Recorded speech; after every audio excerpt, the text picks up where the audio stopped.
In the shadow of battlefields long forgotten, some wars refuse to die. What if the echoes of war were more than just memories? What if they were still fighting? The field was quiet now. Once a battlefield soaked in blood and terror, it had been abandoned for decades, reclaimed by nature. Locals called it no man's land, a stretch of scorched earth between two nameless hills, where soldiers from both sides met their gruesome fate in the deadliest battle of a forgotten war.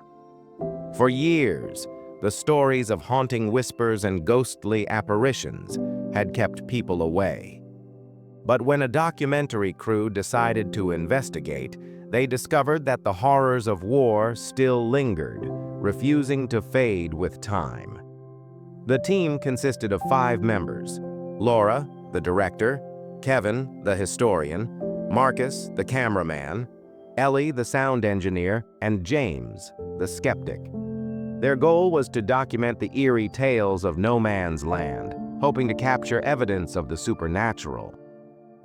The crew arrived at dusk, the air heavy with the metallic tang of rain and something else, something older and more sinister. As they set up their equipment, the landscape seemed unnervingly still.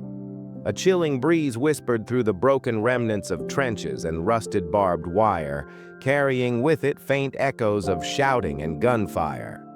It started small. Ellie's sound equipment picked up faint murmurs, too quiet to understand, but unmistakably human. Kevin, exploring the remains of a trench, found a soldier's helmet caked with rust, yet strangely intact. "It's like it's been preserved," he muttered, holding it up to the fading light. That night, as the crew camped near the battlefield, they heard distant voices. At first, it sounded like soldiers shouting commands, but as the noise grew louder, it turned into screams of pain and despair. Marcus grabbed his camera, scanning the darkness. Through the lens, he saw what looked like figures moving in the distance. He pointed it out to Laura, but when she looked, the field was empty. By midnight, the air became icy cold, and the wind carried faint sobs and whispered pleas. The crew ventured deeper into the battlefield, guided by Kevin, who was fascinated by the relics they found: decaying uniforms, broken rifles, and letters written in trembling hands. Near the edge of the field, they discovered an old bunker, its entrance partially collapsed, but still accessible. As they descended into the dark, the air grew thicker, almost suffocating. Inside, the walls were covered in claw marks and crude carvings, depicting faceless soldiers and endless rows of graves. "Look at this," Kevin said, pointing to a corner. There, etched into the stone, were the words, "The war never ends. It just waits." Suddenly, Ellie screamed. Her recorder had captured a voice, a low, guttural whisper saying, "Leave now." The crew ignored the warning, driven by curiosity and the hope of capturing groundbreaking footage. But as they left the bunker, the mist thickened, and the atmosphere shifted. Shadowy figures began to materialize across the field, soldiers in tattered uniforms, their faces obscured by helmets or gas masks. Some carried weapons, while others dragged themselves across the ground, their bodies broken and bloodied. The crew froze as the ghostly figures marched silently toward them, their boots leaving no marks on the muddy ground. One soldier stopped inches from Marcus, raising a translucent hand. "It's not real," Marcus whispered, his voice trembling. But when the soldier's hand passed through him, he collapsed, gasping for breath. "It's like ice," he choked out. The apparitions became more aggressive. The crew tried to flee, but the landscape twisted around them, the trenches appearing and disappearing as if the battlefield itself were alive. Laura and Kevin became separated from the others. As they stumbled through the darkness, they found themselves in a trench lined with skeletal remains.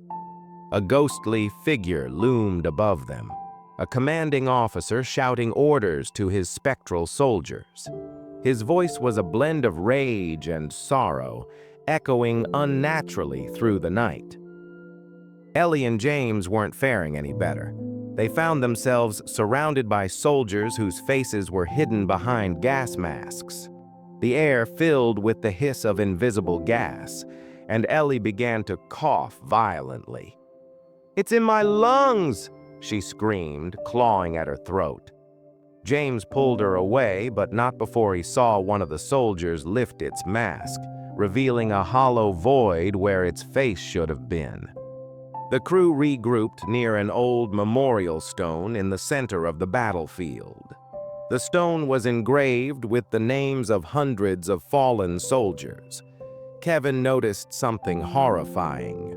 Their names were changing, rearranging to spell out their own. "We're becoming part of this," Laura whispered. Desperate, Kevin remembered the carving in the bunker. The war never ends. It just waits. He realized the battlefield wasn't haunted. It was a trap, feeding on those who entered. "If we stay, we'll be trapped here forever," he said, grabbing Laura's arm. The apparitions closed in, their faces twisted with rage and despair. The crew lit a flare, its light cutting through the mist. For a moment, the figures hesitated, their forms flickering. "Run!" Laura shouted. The crew sprinted toward their van, the ghostly soldiers in pursuit. As they reached the edge of the field, the mist lifted, and the apparitions vanished. They didn't stop driving until dawn. When they finally pulled over, Marcus checked his footage. What he saw froze him in place. Ghostly faces staring directly into the lens, their mouths moving silently as if speaking to him. The audio file Ellie had recorded played on its own, repeating a single phrase. "The war isn't over. It never will be." Weeks later, Laura tried to edit the footage, hoping to make sense of what they had captured. But every time she watched it, new details appeared. Faces she didn't remember. Voices she hadn't heard. One night, she received an email from an unknown sender. Attached was a photo of her crew standing on the battlefield, surrounded by ghostly soldiers. In the corner of the photo was a date, the day of their visit, and the words, "You were chosen." The screen faded to black as faint gunfire and screams echoed from her speakers. "Some wars don't end when the fighting stops. Would you dare to walk through no man's land?"